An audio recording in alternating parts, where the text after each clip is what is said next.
সিলেটের আল্লামা ফুলতুলি সাহেব কিবলা রহমতুল্লাহি তাআলা আলাইহির কলিজার টুকরা রক্ত জিগর আওলাদ আল্লামা ইমাদউদ্দিন চৌধুরী ফুলতলি বড় সাহেব কিবলা নামে যিনি পরিচিত, সবাই শ্রদ্ধা ভরে মন প্রাণ ভরে যিনাকে ডাকেন বড় সাহেব নামে।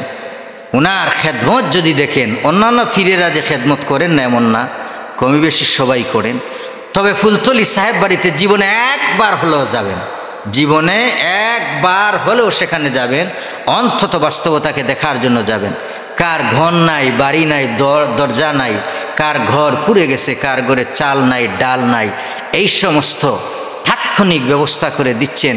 গরিব, অনাথ, এতিম, মিসকিন, ফকিরদের কাছে তাদেরকে সেবা দিয়ে যাচ্ছেন, দিন রাত পরিশ্রম করে যাচ্ছেন, মানব সেবায় নিজের জীবনকে বিলীন করে দিয়ে দিচ্ছেন, উৎসর্গ করে দিচ্ছেন। ফুলতলি বড় সাহেব কিবলা ওনার খেদমত যদি না দেখেন তাইলে আপনি বাস্তবতা দেখতে পারবেন না, আপনি বুঝতেও পারবেন না এই মকবুল অলির যে বিশাল বিরাট খেদমত। আল্লাহ পাক যেন ওনার হায়াতকে লম্বা দীর্ঘ করে দেন, হায়াতের মধ্যে বরকত দান করেন, সুস্বাস্থ্য নসিব করেন। আল্লাহ পাক এই খেদমত যেন আবাদুল আবাদ কিয়ামত পর্যন্ত দাইম এবং কায়েম জারি রাখেন। আল্লাহ পাক যেন কবুল করেন। সবাই বললেন আমিন।